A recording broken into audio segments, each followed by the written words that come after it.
Okay, whenever they know what to do. All right. Is someone doing the introduction? And Fifth graders, let's take a deep breath in. All right, introduce yourself. And exhale. And let's start with introductions. Hi, I'm Sophie. Hi, I'm Ruby. Hi. Hi, I'm Patrick. Hi, I'm James. Hi, I'm Celeste. Hi, I'm Abby. Hi, I'm Ellie. Hi, I'm Megan. Hi, I'm Cooper. hi, I'm Jackson. Hi, everybody. I'm Mark Shapiro. I'm not going to remember your name, so you'll forgive me when I ask for them again. It's nice to be here. Thank you so much for having me. Is someone doing the safety statement? We're gonna ask you a few questions. If there's anything that you don't feel comfortable answering, just let us know and we'll move on. Sounds great. Thank you. Can you tell us about the community you live in? I can. So I live in Santa Rosa, and it's actually the community that I grew up in. I was born here.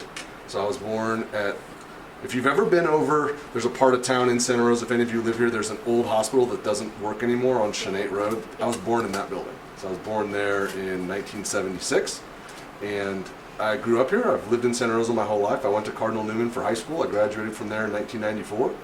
And then, it's a wonderful place to live. The weather is great. The food is delicious. The people are really sweet. We're outside playing all the time. We grow up playing sports, and any sport you can think of, you can do it. Any activity you can think of, there's other people doing it. It was a wonderful place to grow up. And as someone who, in my work, I have to try to find people to come and join us to come and work where I work. It's really easy to recruit them, because when we say, what do you like to do? And they say, I like to jog. I say, well, I already know 12 people that will want to go jogging with you. Or I like to cook. Awesome. The food here is amazing. So, Sonoma County and Santa Rosa really are just a wonderful place to live. Okay, in 5th grade you love to read. Do you have any favorite authors or books? I do. I love to read too. And I remember growing up and being in 5th grade, getting comfortable with reading and understanding that was going to be my ticket to understanding the world differently and understanding people differently and learning about myself. That I would do a lot of that through reading was really, really important to me. Authors that I like. I read a lot of history, because that's what I studied when I was in college, so I read a lot of things to do with history. In terms of like fiction and things like that, there's an author named Chaim Potok who wrote a book called The Chosen, and I think I probably read it for the first time around 5th or 6th grade. I did not understand it, and now I read it once every year or two. Can you tell me about something that you really enjoyed doing in your free time? In my free time, I host a podcast, and I love podcasting. I've been doing that for about 5.5 years, and it's just a total blast. It's called Explore the Space. It allows me to be really creative. I get to do what you guys are doing now. I get to interview people, and I'll email them, and I'll introduce myself, and I'll say, hey, do you want to come on my podcast? And they say, yes, please. And we set a time, and whether we do it over Zoom or Skype or whatever, and it's a blast. I really like it. I've gotten to meet lots of interesting people. I learn a ton from them, and we talk about really interesting, challenging subjects. The idea, I'm a doctor, so I work in healthcare, and the idea is to bring ideas and subjects to do with healthcare closer to people who may need healthcare at some point. And so we do that's okay. We do climate change and gender equity and reducing the risk of gun violence, and we do stuff around COVID, and I've gotten to speak with experts from all around the world, and it's a really cool activity. I love it. Who's your most accomplished guest? My most accomplished guest, wow. I've had a guy who won a Nobel Prize. I've had I've had a 3-star general from the U.S. Army. I've had the best and smartest American physicians and scientists talking about COVID. I have not had Dr. Fauci yet, though I have tried many times, and they say, Dr. Shapiro, he's too busy, and I said, I understand. But I have the NIH on speed dial, and I try once every 3 months, I try again. And I will get Dr. Fauci someday. They're all accomplished in their own way. I think one of the things that's important to think about in terms of accomplished, we all like to seek out degrees and certificates and things like that, but for me, being accomplished is a couple of things, but one of them is a level of expertise and a level of enthusiasm. To me, that's when someone has a level of accomplishment. You don't get a certificate when you do that, but you kind of just know this person loves what they do, they're enthusiastic about what they do, they love to learn more about what they do. For me, that's the kind of person I like to talk to because that energy and enthusiasm and expertise just pours out. Can you tell me a favorite memory from your childhood? Wow. Gosh, favorite memory from childhood. There's a lot. I was really fortunate. I enjoyed my childhood. Every Saturday morning, after the soccer game or the t-ball or the Little League, it was candy day. And so what happened was, on Thursday or Friday, my mom would take my sister, who's older than me, and I to like, I don't even remember, Long's Drug Store. It's like CVS. And we would get to each pick out a bag of like the Halloween candies, like the small ones, but in the big bag. We'd each get to pick out a couple, and they would live in this brown paper bag in my parents' closet. And we couldn't touch the bag. It was just, we would just look at it and be like, oh, soon. And then on Saturday, after whatever the sporting activity was candy day. So all our friends would come over because they would know there was this huge bag filled with candy. And it was just a free-for-all. We could have all the candy that we wanted. In retrospect, I'm not sure that it was the best thing because now I can't say no to candy whenever I see it. And I have to like really try to not eat it all the time.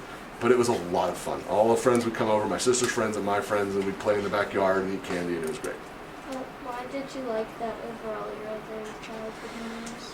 You know, it's not so much a comparison. It just sort of leapt to mind because I was just sort of thinking about what was I doing in 5th grade and in those ages. The other thing that I really enjoyed kind of when I was your age, I was and still am a huge sports fan, and I collected sports cards. So I used to collect baseball cards and basketball cards and stuff, and my buddies would come over and we would trade them, and you know, we'd go to card stores and stuff like that, and you know, if we'd mow a bunch of lawns, do all our chores, we'd get a little allowance, we'd save it up, we'd go spend it on baseball cards, and that was awesome.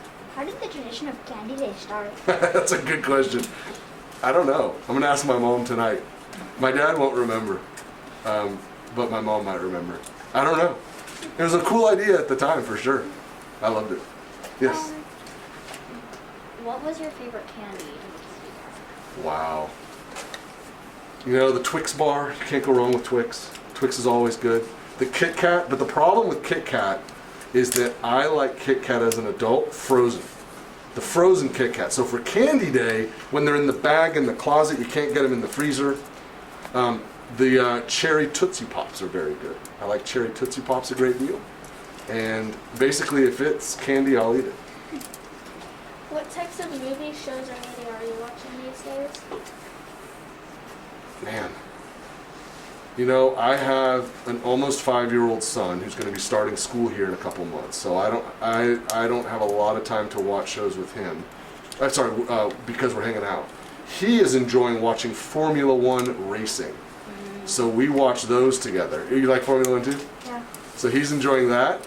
He's enjoying watching Premier League soccer, which I love. So we watch sports together. He's starting to like watching tennis.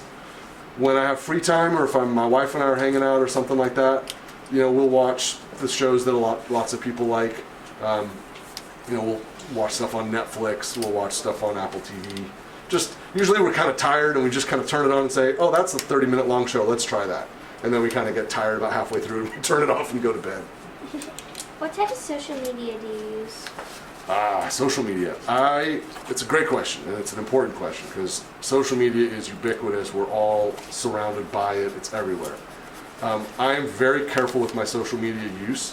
I went through high school, college, medical school, residency training, and like the first half of my career where social media was either not around, just starting, or something that I didn't feel like fit what I was trying to do. Now I use Twitter a lot. I don't use Twitter as much as I used to because I was using it too much. I use it to meet other doctors and meet other people in healthcare from all around the country and the world and kind of build that network and learn from them. I use it to promote my show. If I have a new episode, I'll put it on Twitter and say, "Hey, check this out." I don't use Facebook. I don't use Instagram. I don't use LinkedIn. I don't use TikTok. I don't use Snapchat. I don't use Twitch. And the biggest reason for that is, for me, and I know it's the same for you guys, my time and your time it's gold, it's currency, it's super duper valuable. And every day there's a decision-making process of how do I want to use my time to say, these are the goals that I have. These are the goals that I have for today. These are the goals that I have for this year. These are the goals that I have for 5 years. These are the goals that I have for my life. I have a certain amount of time today. How does my time utilization help me get to where my goals are? If one of my goals for today is I need to relax, I need to zone out, I don't feel like meditating, and I've already exercised, and for the next hour I just need to zone out, you know what? Maybe using social media in that capacity is good. If I have a podcast episode that I want to get out into the world and get feedback on, same thing goes. If I have a busy day and I'm busy in the hospital and I get to come home and I only have an hour with my son before he goes to bed and I still haven't exercised and I want to see my wife too, I don't have the time to use social media. And if I use it, it's going to cut in to one of those other high priority things for me. So it's just that assessment of what's important to you for that day and what's important to you going forward. And it brings up, I think, a really important question that I'm sure you guys think about a lot. It's this idea of goal setting. What's important to you and how are you going to get there? And one of them is you're going to need time to execute on it. And it's just figuring out, how do I prioritize, how do I execute?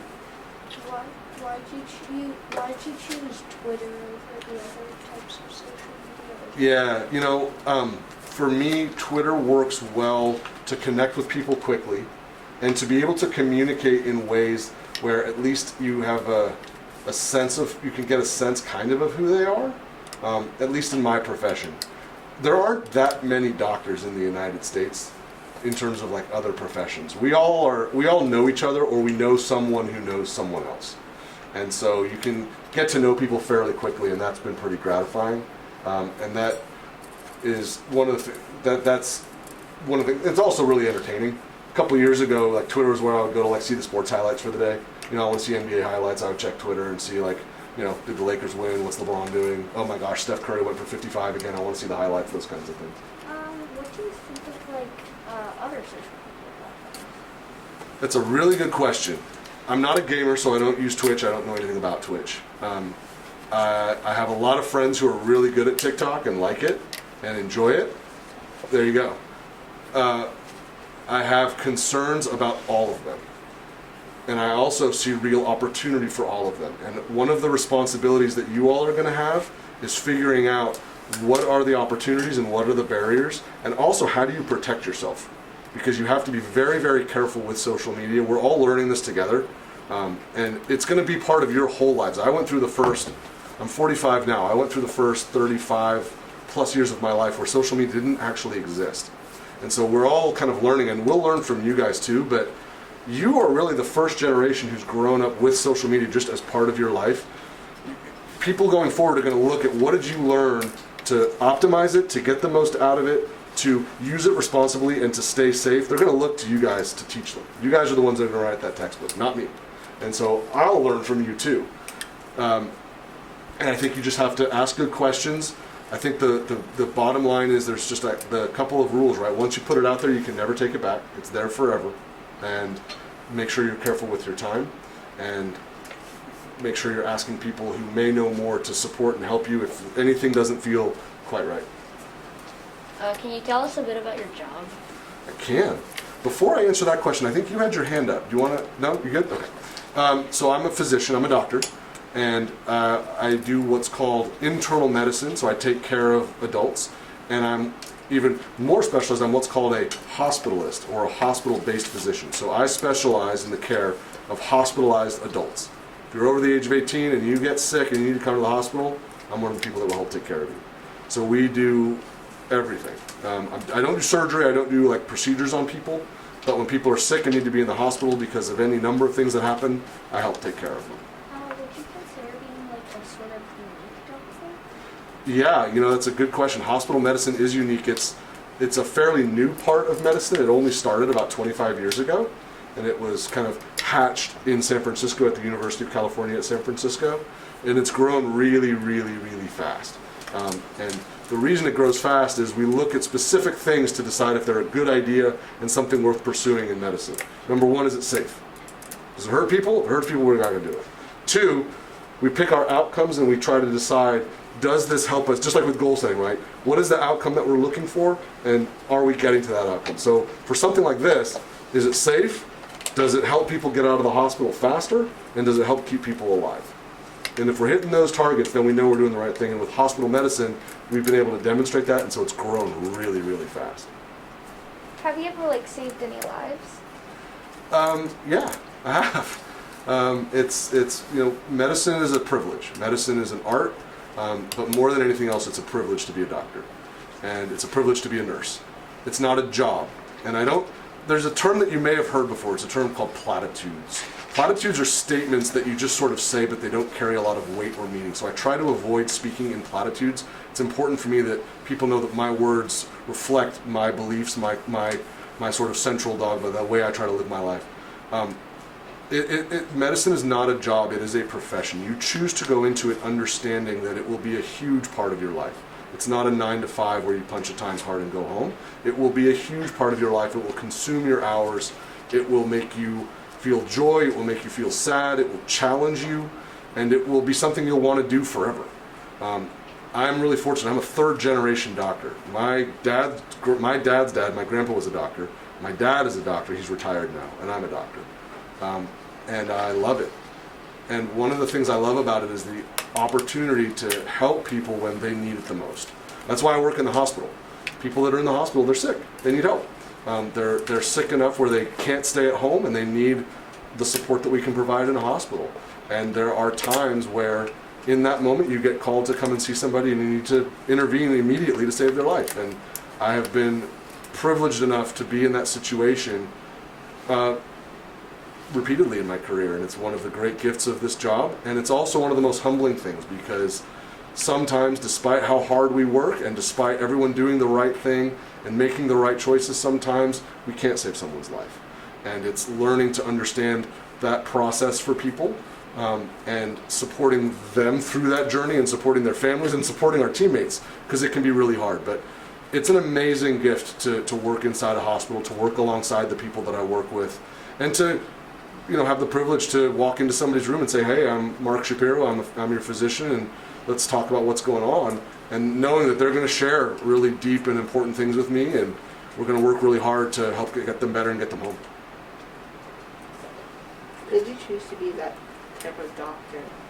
So the first choice you make is, do you want to be a doctor or not? There's a million careers out there, right? You come out of Sonoma Country Day, and you guys are getting exposed to so much stuff, and it's all great. And you're just in that process of figuring out like what feels right and what really gets me excited. What is the thing, like I can't sleep tonight because I get to do this thing tomorrow. You're on that journey, and it's like I get chills even just talking about it right now. It's so cool. Becoming a doctor is just that same sort of thing. It's just figuring out like, what do I feel like I can't sleep tonight because I am so excited to do it again tomorrow. For me, it was a journey to get there. I'm a 3rd generation doctor, but my parents didn't tell me like, you must go to medical school. They were very supportive and letting me kind of explore what felt right. I studied history in college. I was a sports writer when I was in college, and I loved those things, and I didn't want to do them as a career. I worked in a hospital. I loved learning about science. I loved going to those classes and things like that. And being inside a hospital spoke to me. And being next to people who were sick and needed help, it just spoke to me. So then I decided I wanted to be a doctor. Then you go to medical school. Medical school is challenging and demanding and fun, and you make great friends and you work super hard. Get through it, and then you figure out what you want to do for your training. And that's kind of the proving ground, is you figure out there's so many things to do in medicine. Do you want to, all of the different specialties, do you want to be in the operating room? Do you want to do procedures? Do you want to do research? Do you want to do whatever? And you figure that all out. And then you go train some more, and you're up all night. And you can't, you're in the hospital for 40 hours. And it's hard, it's very, very demanding, and it's exhilarating, it's exciting. You're getting where you want to be. In terms of doing what I do now, being a hospitalist, being a hospital-based physician, when I was a resident, I was in the hospital a lot and I loved it. And I was ready to just get out in the world and learn how to do it. And so when the opportunity came to do it professionally, I went for it, and I finished my residency training in 2006, and I've been working inside the hospital ever since, and I love it. I was just there yesterday. Have you ever given the vaccine to someone? Great question. I have not personally administered a COVID-19 vaccine. We have staff that does that sort of thing. I've had lots and lots of conversations with people about the COVID-19 vaccine. I'm vaccinated, and that's a really exciting thing. A friend of mine gave me an empty vial that they had finished using at the end of the day, so I got to keep that as a little memento. It's empty. And they'd used all 5 doses. I said, hey, do you want this? I said, I want that. That's a piece of history. but I have not actually given somebody a vaccine. Okay, have you ever, not COVID, but like, have you ever done the flu or like the, Administered them? yeah. Yeah, when I was a medical student, we used to do a lot of vaccine. We used to administer a lot of vaccines. It's pretty straightforward. The syringes come preloaded. They're tagged with a little flag. The COVID-19 vaccine's a little bit different, but the pharmacist loads those. We don't touch them. You have one person, no mistakes. They know exactly what they're doing. They take them out, they load them. It gets administered right away. Other vaccines are stable, like they're shelf stable, so they can sit for longer. But yeah, it's fun too. Chat with the person. Then you watch them for a while, make sure they feel okay, and then send them on their way. Do you get like jumpy or scared when you personally get shot? You know, I don't, but I am unique.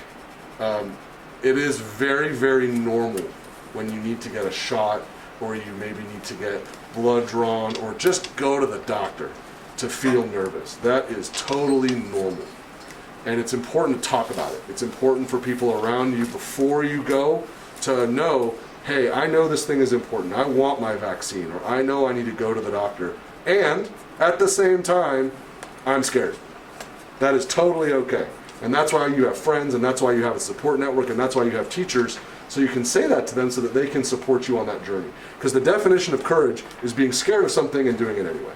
So it's saying, I'm scared to get this injection, but I know it's important, I know it's good for me, I know it's safe, I know it helps keep my community safe. I'm going to talk with some people around it, so maybe someone will come with me, or maybe we can plan something fun afterwards as a special treat, and I'm going to do it anyway. That's the definition of courage. Being scared of something and doing it anyway. How has COVID affected your personal life? You know, it's for everyone. I'm no different than anybody else. It's taken every aspect of my personal life and kind of flipped it on its head, right? We haven't been able to see our friends. We haven't been able to travel. We haven't been able to maybe see our family. I'm very fortunate that my parents and my sister live in Santa Rosa, so we could stay masked and physically distant, but I was still privileged enough to actually get to see my parents, which is good because we're very close. But, you know, I haven't seen my friends for a year and a half. We've been on Zoom and FaceTime and we text, but I haven't seen them. I haven't traveled. You know, we love traveling. I am also fortunate that in my job, I am around people all the time. I didn't have to suddenly start working from home. I was still in the hospital with the same folks every day. And so that sense of maybe feeling lonely that a lot of people experienced, I did not, because I would go to work in the morning and I'd walk into the hospital and there's the whole crew. Hey, how's it going? What's up? Hey, we would just all kind of shoot the breeze like we normally do. We would work super hard and it was stressful, but I was around people. But one of the things that we all have to acknowledge, man, we've been on this journey together. It hasn't been easier or harder or more or less different for anybody. This has been a lifetime-changing experience for all of us, and all of our journeys have value and have been really, really challenging. How has COVID affected your work life? You know, COVID has turned the work of being in a hospital completely on its head. When the pandemic started, I'll just be really transparent with you guys, we were all really scared. We knew we were going to still do the work. We knew we were going to have people with COVID in Sonoma County and in Santa Rosa, and I work at Santa Rosa Memorial Hospital, so we get people from the Oregon border all the way down to Marin. They all come to Santa Rosa Memorial. We're like, we're going to get COVID patients. It's going to happen. You know, I have friends all around the country. We're all on the phone and we're all on Twitter like, hey, what's going on? What's working? What medicines are working? How are you taking care of yourselves? It was scary. When I was seeing patients in the hospital, especially if I was seeing COVID patients, when I would come home, usually I would just walk in the house. Hey, grab my boy, come give him a hug, give my wife a hug and a kiss, pet the dog. It stopped. I would come home. I would dunk my shoes in bleach, take them off, set them aside. I would take my clothes off all in the garage. I would go straight into the house. My wife knew, like, hold on to my son so he wouldn't run to me. I get emotional just talking about this. So he wouldn't run to me. I would wave to them and say hi, and then I'd go right into the shower. And I would just, like, as hot as I could tolerate it, soap and water, scrub, get dressed, come out, and then I could hang out with the family. And every doctor, every nurse, every physical therapist, everyone that worked in the hospital across the world, that's what we were all having to do. It was hard. I want to get home, I want to grab my boy. But we got used to it. We're all resilient. We got used to it. It's part of the routine. Wearing the mask wasn't a problem for us because a lot of times we're wearing masks anyways. We're really fortunate in Sonoma County. We didn't have shortages of the equipment that we used to help take care of us. So when I would take care of COVID patients, I would have either that, you've probably heard of the N95 mask, or I would have this thing called a capper helmet. It's an abbreviation. I look like an astronaut. It's a giant astronaut helmet with a visor across the front, which is cool. I wouldn't have to have my mask on, so the patients could actually see me, but it's blowing air out, which is what keeps the viral particles from getting into my eyes or my mouth. And so I would hear this constant, so it's super loud. So I'm yelling at this patient, and they're like, dude, dial it down, Shapiro. Like, what? Why are you shouting? It's just so I could hear them. But the equipment worked, and thankfully I never got COVID. But it was super hard. It was a huge challenge. It really was. And it still is. I was taking care of COVID patients yesterday. Being vaccinated made a huge difference for all of us. Just knowing, look, we're going to still be smart. We're going to still wear our equipment. We're going to still do all of the right hygiene stuff. I'm still going to get home and be super careful. But I also know that my equipment works. And now I know that I've had a vaccine that is safe and effective. I feel a whole lot more confident. Can you tell us about a difficult situation you've had with a patient? Boy. Can you be a little bit more specific about what do you mean by difficult? What would help me answer this question for you in a way that really sticks? Because difficult's a big term. Yeah, scary, where they were angry, where they were sick, where it made me feel sad or happy. Like when someone doesn't want to do something. Oh, yeah. Great one. That comes up a lot. It comes up every day. Honestly, and I'm not exaggerating. Being inside a hospital is scary. It's hard. And one of the things that was particularly hard, especially during COVID, is we didn't allow visitors into the hospital. Normally, visitors are allowed. For about a year, there were no visitors allowed in the hospital at all, period. Anywhere. Not just in Sonoma, anywhere. That's hard. Now you're by yourself, and everyone's wearing a mask, and it's tough. And then we're saying, hey, we want to do this procedure. We want to give you this injection. We're recommending this thing. No, I don't want to do that. I don't understand that. Part of the art of doing this job, part of the privilege that comes with being a doctor is you will build and practice and continually work to get better at communicating. How do we communicate effectively so that people feel like we have shared decision making, shared understanding, and shared goals, as opposed to me just telling you, we're doing this and you're going to do it because I say so.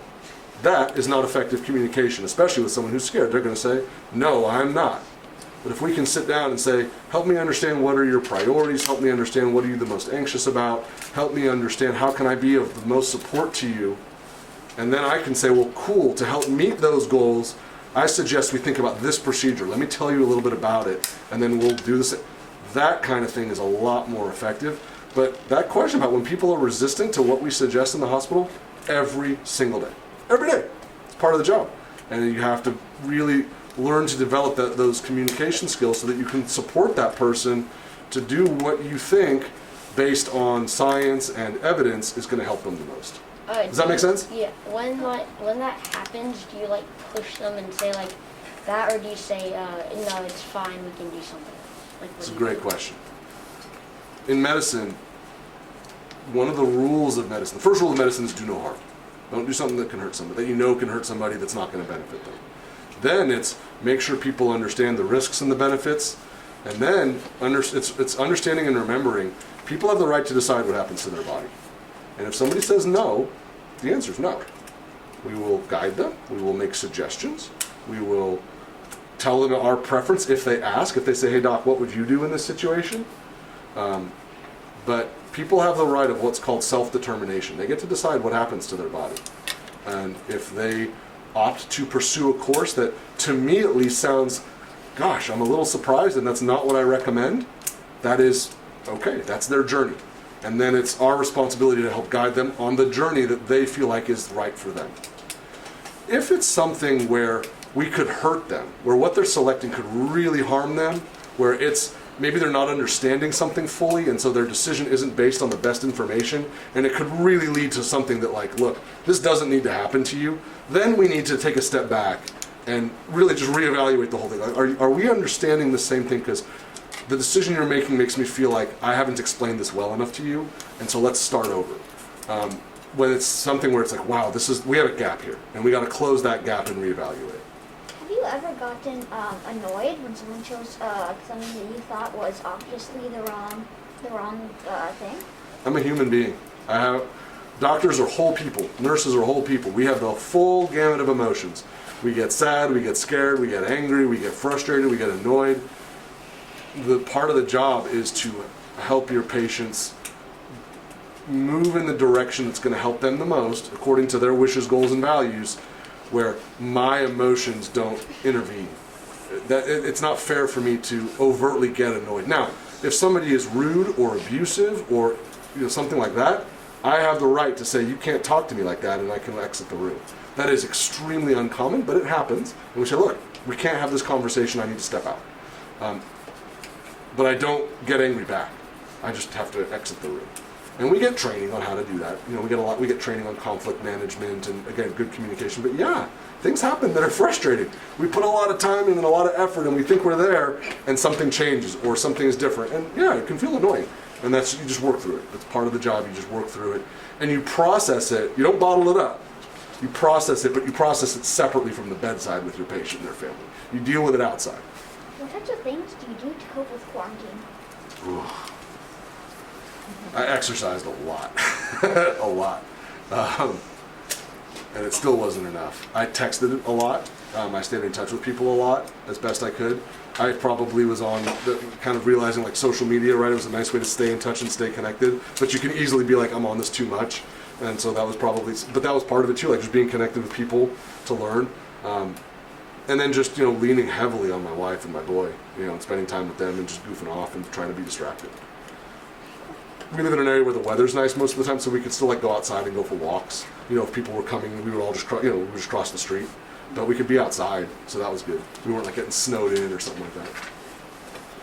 Do you think that the stay-at-home order was necessary? I do, yes, 100%.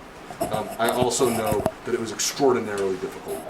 And I also know that it took a toll on individuals and communities and families that we don't fully understand yet. But I also know that it saved people's lives. And it didn't just save a few lives, it saved many, many, many thousands of lives in the United States and abroad. So it was a huge decision. It's going to be something that we look at and talk about and study for the rest of your guys' life. You guys are going to go to college and you're going to have courses on the COVID-19 pandemic, because we're going to be thinking about this and processing it and just better understanding it. But in that moment, March, April of 2020, to decide, stay home, I back it 100% and I would again. Have you ever met a patient that just didn't want to do a stay-home order on it? I've met a lot. Like, go back to normal? Like, All of us wanted to go back to normal. well, like, Yeah. really wanted it, and Yeah. that actually has the intentions to go back to normal. Yes. One of the things, one of the early questions I think was, tell me about the community that you live in. One of the things, and I've talked about this publicly, I've given interviews to like newspapers and stuff like that. I'm incredibly proud to live where we all live, because our region heard the stay-at-home order and heard the science and heard the recommendations and followed them. And it made this whole thing way better than it could have been. It was still super hard, but it could have been way worse. And it's because everybody, adults, kids, whole communities, schools, churches, synagogues, sports teams bought in and said, this is really hard and we're going to do it anyway. Because we know it's the right thing to do for ourselves to stay safe, because I don't want this. It's the right thing to do for my family members, because if I get it and I spread it, and it's the right thing to do for our communities, because the faster we get this over with, the faster we can all get back to normal. And our community, I think, just did an incredible job, one of the best in the country, and the numbers bear that out. We didn't suffer the pandemic like other parts of the United States did. And it's because people made good choices. It's not because we were lucky. It's because people made good choices and made incredible sacrifices and continue to do it. And I'm incredibly proud to live here because of that. Can you tell me about your experience with distance learning as a parent? It's a great question. My son hadn't started school yet. My son was in preschool. So I guess he technically had started school. He had started preschool, though. He's little. And so for us to say, you know what, let's just not send him to preschool because we can't take that chance that maybe he could get something from me and take it to preschool, or vice versa. So we just kept him out of preschool, and he didn't care. He didn't mind. He still got to just play games and goof off and hang out.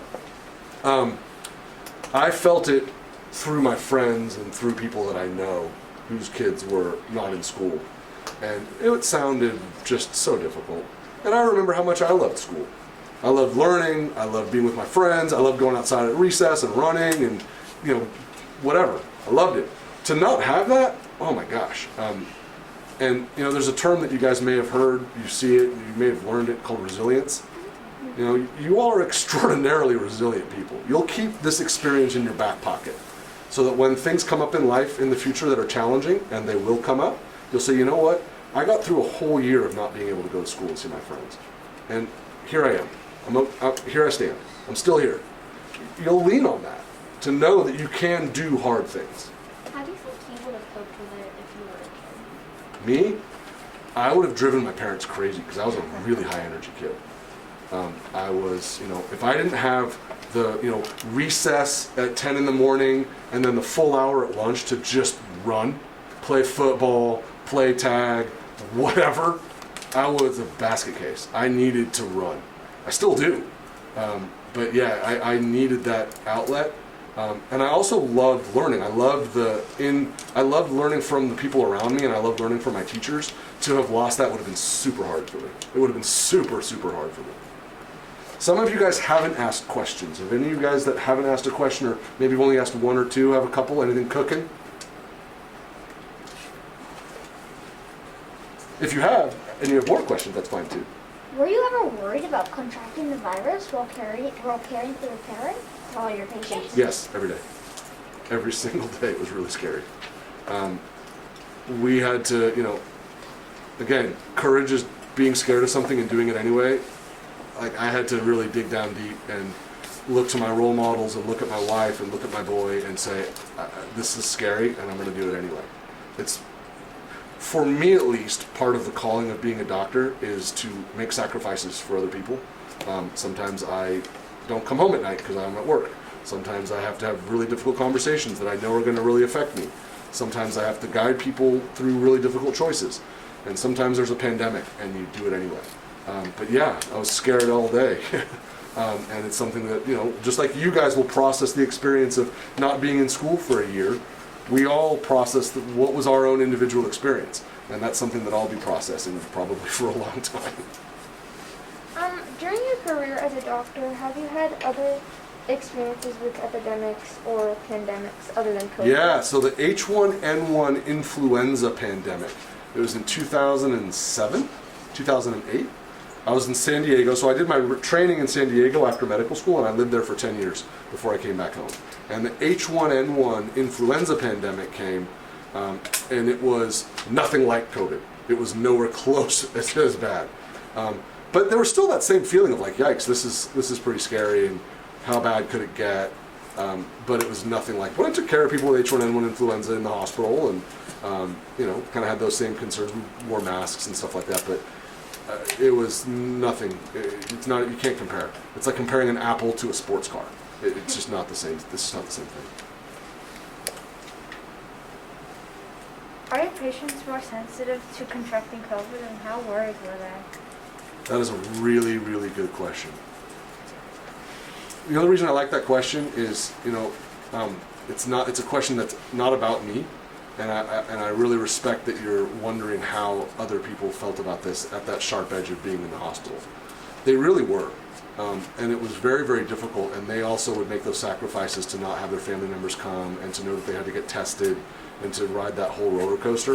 But it was foremost on everybody's mind every day. It still is. It's different now because we have access to testing. Lots of people are vaccinated.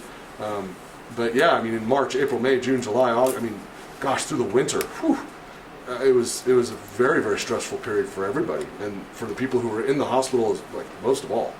It was really, really hard, and we talked about it every single day. What hospital do you work at? Santa Rosa Memorial Hospital. Was there any patients that wouldn't let you near them, or wouldn't they were scared that they were scared that they would get COVID from you? That's a really good question. I never had anybody say that to me directly. We all had to break the habit of wanting to shake hands. So we were still doing the, hey, nice to meet you, and oh, no, we're not shaking hands. I never had someone say to me, Doc, please don't come in, I'm afraid I might get COVID, or something like that. I never had that happen. Yeah, it never actually came up. It's a good question. It never came up, but one of you guys had your hand up. Yeah. How bad was it in the winter, like in COVID? Like, how bad was it, like, since it was cold outside? Yeah. Did people get more sick? That's a really good question. You know, we were fortunate that in our community, people were wearing their masks. And I don't know about you guys, but I didn't get a cold last year. I didn't get influenza last year. I don't know anybody that got a cold last year. Normally I'd get a cold 2 or 3 times a year, right? It's just normal. Did you get a cold? Okay. We know that the numbers of just people getting colds and people actually getting influenza, if in 2019 it was here, in 2020 it was here. And that's because we were wearing masks. That being said, COVID over the winter was extraordinarily stressful. We were very, very busy, and we were nothing like other parts of the United States. Santa Rosa Memorial was very busy. I was working in the COVID unit during the winter, very, very busy. Nothing like other parts of the country. We were still like, I would come home and I'd be like, boy, that was a really hard day, and thank goodness we are in a different spot than other cities in the United States. But it was very, very busy. It was very, very challenging for sure. Is there more people now saying like, oh, I got COVID than in the winter? Boy. I think yes, and the reason for that is over the last like 6 or so months, more than that, the last couple of months, we have had a lot more testing, and a lot more people have gone and gotten tested, and that tells me that yes, you have COVID currently, or at some point you had it. I think so, but we also know that currently the numbers of people on a day-to-day basis in the United States being diagnosed with COVID is going down steadily. So there's some sort of interchange there, right? The rates of vaccination has gone up. The number of people getting tested is still pretty high. I don't know what the trends are. I think it's the number of people getting tested is going down. But the number of people who would say like, yeah, I had it, I think it would be fairly high, but I don't have enough experience with people actually just sort of saying that to me. I hope that's a good enough answer to your question. Yeah. How do you think life will change once everyone is vaccinated? Well, let's get everyone vaccinated first. Getting everybody vaccinated is going to be a big challenge for a whole host of reasons.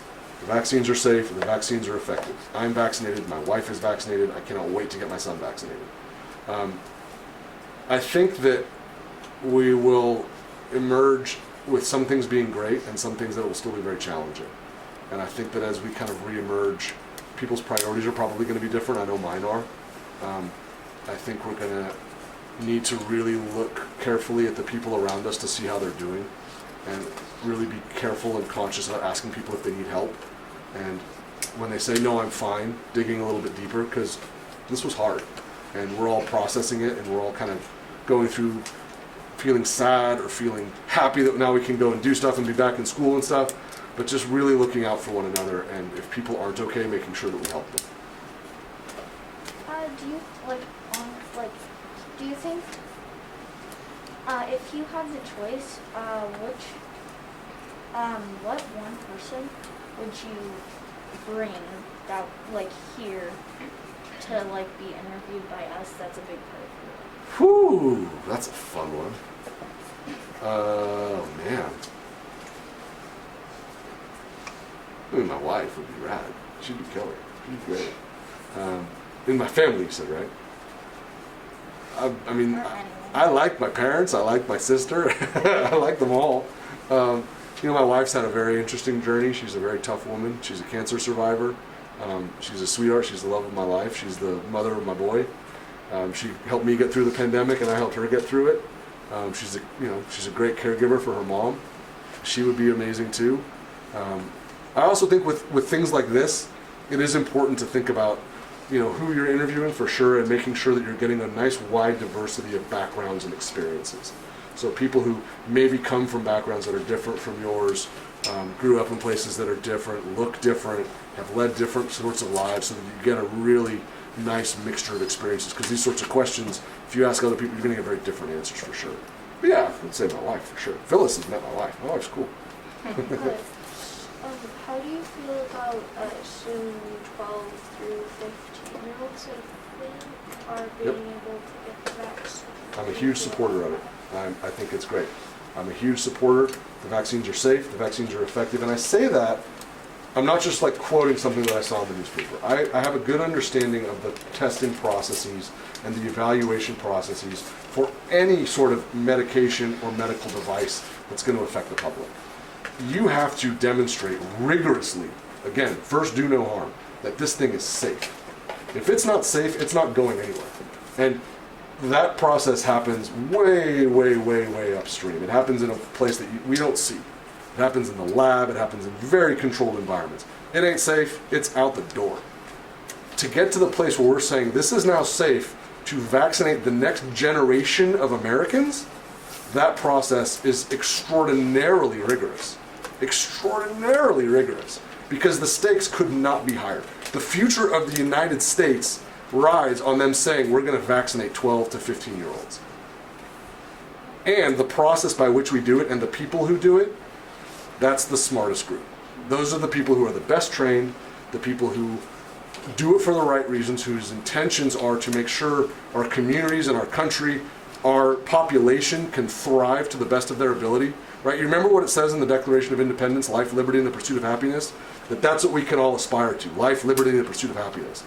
Vaccinating the next generation of Americans allows us to move toward life, liberty, and the pursuit of happiness. So yes, I am a huge supporter of it, because to get to that point, it's not luck, it's not an accident, it's not a coincidence. They are safe and they are effective. Oh, when would you imagine, not COVID gone, but like everyone's vaccinated? I'm sorry? When would you imagine that that everyone would be vaccinated? I don't know the answer to that question. I don't like to guess. I have a question for you, and I can ask it because I've known Mark Shapiro since he was, I think, 3. Yeah. Your parents are both from South Africa. They Yep. were born and raised there. Yep. What are your concerns when you compare what's happening here to a place like South Africa Yeah, yeah. or other countries like Yeah. India now, which Yeah. is having big problem? The biggest concern that I have, the United States, I'm a very proud American. I was born in the United States. I'm proud to live here, and I'm proud to say that I'm an American citizen. We have a lot of challenges in this country, but we are still a very fortunate and a very wealthy country. One of the places where we are very wealthy is we have an extraordinary amount of COVID-19 vaccine. We have more vaccine right now than people who want to get the injections. That's going to change when we start vaccinating kids, like next week. But there are other countries with bigger populations than ours that do not have that same access to this incredible, safe, effective, life-saving technology. And that is a gap that we as a society need to figure out how to bridge, because one of the things that comes when you're wealthy is you have to reach out to people who don't have as much as you and try to raise them up. That's part of being a doctor, and it's just part of looking out for the people next to you. And in the world that we live in now, because we're also interconnected through social media and whatever, we're all connected. We're all next to each other. So when another country is struggling, and you have, to me at least, it's important to reach out and try to support them. A country like South Africa does not have as much vaccine as we do. The rates are not as high. People's concerns around the vaccine are very high. It's important that we work together to try to elevate and support them so that they can get to where we are now. Because we look at us and we say, why don't we have more people vaccinated? They look at us and say, oh my gosh, look how fast the United States has gone in just a few months. So we want to help get them to that same place. And there's a lot of countries that are like that. And that applies to other things too, right? It applies to things like climate change. It applies to a whole host of issues that we're all going to deal with for the rest of our lives, where we're all in it together. And the more we support other people and other regions and communities on that journey, the better off we're all going to be. And we'll do it faster too. I'm going to ask that Maria asks her last question, Okay. and then Cooper asks his final question, Okay. and then we'll wrap it up. Okay. Has the pandemic changed the way you feel about being a doctor? That's a great question. I don't know yet. I loved being a doctor before the pandemic. I never felt as scared being a doctor as I did during the pandemic, but I also had a really strong sense of purpose. But I also think I had that before. Can I come back in a year and ask me the same question? Because I honestly, that's one of the things that I'm trying to figure it out. I still love being a doctor. It's been a hard year, and the next few years are going to be hard too. So I'm not sure yet. But I'll go back to work. And I was at work last week, and it was fine. It was okay. So I don't know.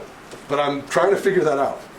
And I'll come back next year, and you can ask me the same thing when you're in 6th grade. What has been a difficult challenge in your life that you've been working The difficult challenge in my life that I've been working to overcome. I have been working really hard to better understand people's story. My patient's story, people around me's story. And in a country like the United States where we're a very diverse community, I was a history major in college, I studied history, and I've come to realize that my understanding of the history of our country and the history of our communities, I have an opportunity to get better there. And so I've also come to better understand the privileges that I've had growing up the way that I did, and to understand that people's journeys have not been the same reflection as mine, and it's my responsibility to understand those things better so that I can better help people, and I can be a better father and a better husband and a better teacher and a happier person. For me, that comes with having more understanding and more respect for the journeys that people have had that are different from me, and allowing them to support me and me supporting them too. Okay. Well, thank you so much for being Thank with you. us. Thank you guys for your amazing questions. Thank you. Thank you. I hope this was helpful. I Yeah, hope this was good. All right. Thank you all very much. Anybody have any just off the cuff questions? Yeah. How do you feel as a doctor with the situation that's happening in India right now? It's worrisome. I have lots and lots of friends who either were born in India or immigrated to the United States and have family there whose family is sick and who's directly affected. So that part is really sad because they're sad and they're dealing with all of that. And again, I want to be a good friend and I want to be a good colleague and I want to support them the best that I can. It's also just it's just sad to see a country go through that. We've had the same sort of thing, and we want to learn the lessons that we can from it so that we can do it better. How do you help the patients? How do you treat them? Do you give them shots, give them medicine? For COVID specifically? Yeah. Yeah. People who are admitted to the hospital with COVID, we have a couple of medications that we know work, and we know that the benefits of giving them exceed the risks of giving them. Over time, we're going to have more, and so we use those tools, and then we just support them with whatever else they might need. Did you have a question? I forgot it again. Okay. Go ahead. Do you think your childhood has affected the decisions you make as an adult now? Yes, for sure. In a number of ways. One of them that I've come to realize more than ever, being in the profession that I'm in, where we all kind of know each other, and then moving back to my hometown after leaving. I left Santa Rosa in 1994 to go to college, and I moved back in 2016. We are all so connected to each other. It is so important to treat people with respect and to be nice to people and to be kind and to avoid the negative behaviors that can hurt somebody, because man, we all know each other. And 25 years later, you'll apply for a job, and the person that you're meeting with for an interview, you went to high school with them. One of my colleagues at the hospital that I work with very closely, he's a neurosurgeon. I drove him to his first day of high school. College, I went to UCLA. It's a huge school. Doesn't matter. I keep running into people that I went to college with to interact with and be like, hey, I have this cool opportunity. Do you want to do? If they say, you know what, I knew Shapiro when he was 19 and he wasn't nice to me, I don't want to work with him now. That's a problem for me now, right? As a 45-year-old. So I have really learned over the last kind of 20, 25 years that, boy, am I glad that I had parents in a community that had high expectations of behavior and conduct to help me understand that this is the right way to treat people and this is the way we function in a community. Because it's the right way, but boy, man, you meet these people again in your life and it's like, hey, nice to see you, or, it's you again. Which road do you want to walk? Lots of you have your hands up, please. Is there a favorite kind of sickness that you like to treat? I treat a really wide variety of illnesses. I like the opportunity to take care of people when they're really sick, regardless of what it is. I like that. I like being in that position and using all of what I've learned, using my experience, using my problem-solving skills, using my communication skills to help them through it, right? It's happening. Somebody needs to intervene.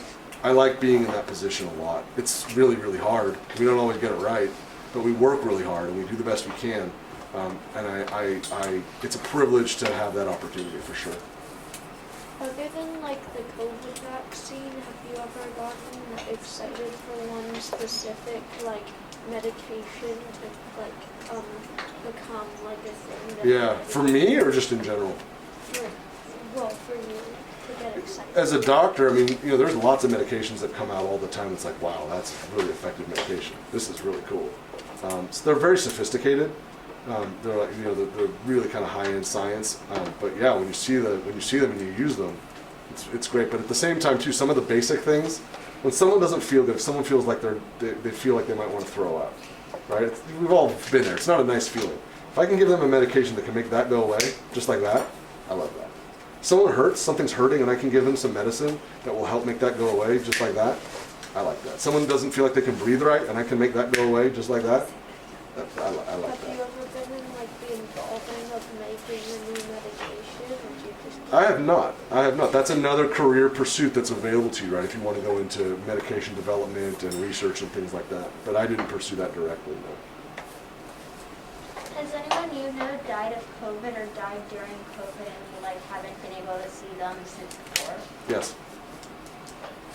And I'm like 600,000 other American families, and we're all going to learn how to process that together. And that's why I say it's really important that we look out for one another, because it's been really hard.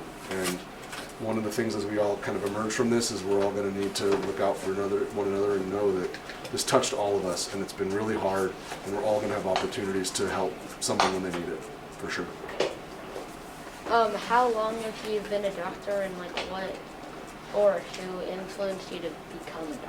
I graduated from medical school in 2003, so you become a doctor when you graduate from medical school. You get your MD or your DO degree, your medical doctor or doctor of osteopathy degree when you finish that school, and I finished in 2003, so it's been almost 20 years. And the people that influenced me, my dad was a big influence on me. I saw how much he enjoyed it. I saw the way it made him feel. I heard the way he talked about his work, and it was not always positive, but it was honest. And I aspired to that, and I was fortunate to know lots of doctors growing up. But when I went to college, I didn't want to be a doctor. I was like, it's not for me. What did you want to be? I wasn't sure, but I didn't want to be a doctor. And then I spent a summer working in Santa Rosa Memorial Hospital because I needed to make some money.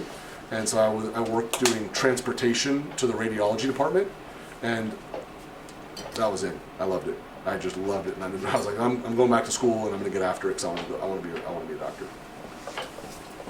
If you could be anything but a doctor, what would you be? Podcaster, come on, let's go. I love it. That you aren't. Oh, that's a great question. I was on the admissions committee at my medical school, and I used to ask people, if you could do any job, any experience that you haven't had yet, what would you do? And they would say these amazing things. Like one candidate said, I want to go to Italy and learn how to make shoes. And one said, I want to be a professional bread baker. And my next question would be, why aren't you doing that? That is the coolest thing I've ever heard. Medical school is not going anywhere. We'll be here in 5 years. Why aren't you going to Italy to learn how to make shoes? And I'll get really interesting responses. But when you choose to join a profession, you really need to know that it's what you want to do, and that you've kind of hit the big targets that you wanted to hit. I'm a lucky guy. I got to study history and get my degree in it, and I still study history, and I love it now. I love sports. I got to work as a sports writer and go to all kinds of sporting events and stuff like that. I realized I didn't want to do those things as a profession, but I really got to try the things that I loved, and I've got to also find something that I love and I'm super passionate about now. I'm very, very lucky. Any more? Those are fun. I love quick hitters. If you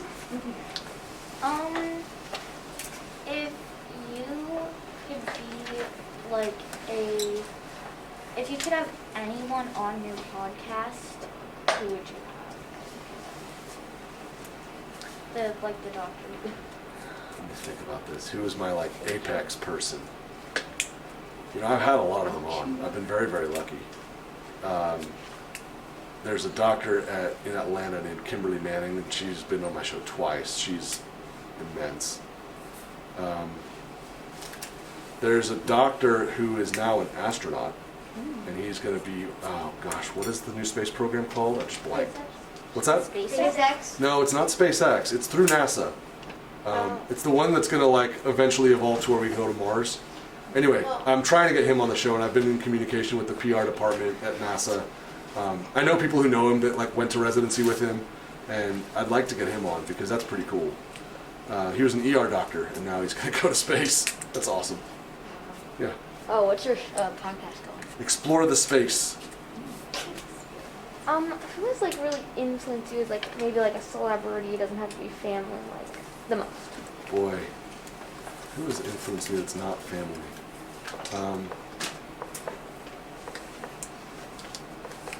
I loved Magic Johnson, the basketball player. I love basketball and I love watching him play, but he was always so enthusiastic. He was always smiling. He was and the coolest thing about it was I met him for like 30 seconds.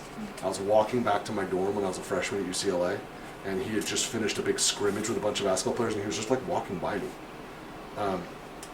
And I said, oh no, I'm sorry. I was in the gym when the scrimmage finished, and he came by and he was signing autographs. And before he signed for me, I said, Magic, I grew up watching you play basketball, and it was just the coolest thing ever. And he stopped, and he gave me that big smile, and he shook my hand. He's like, thanks, man, that's awesome. So he, like, that same enthusiasm that you saw on TV, like it was genuine. I love that. And one of the nicest compliments that my friends will give me to this day is they'll say, I'm a very enthusiastic guy. And I remember seeing how enthusiastic and energized he was. And then when I guess I was probably like 19, and I met him and I saw that same thing. He didn't have to do that. It was awesome. Totally awesome. When they find out if Mars is a safe place for a backup planet, would you want to do more research and find out if there's any like chemical, or what if there's even like a vaccine on that planet? Would you want to find out? Sure. Are we going? Yeah, I'll book eventually. us a flight. Let's do it. You book us a flight? Eventually, Yeah. if it works out. Yeah. Eventually. Do they have Airbnb on Mars yet? Maybe. I don't know yet, but they have found other living life forms Yeah. on Mars. Yeah. It's gonna, over the course of all of our lives and hopefully beyond, right? We're gonna keep going out to those far edges of exploration and see what we can learn for And sure. we are going to Oh, end it there. Okay. Our time I'll come back is anytime. now. This was really great, guys. Thank you. Bye. Have a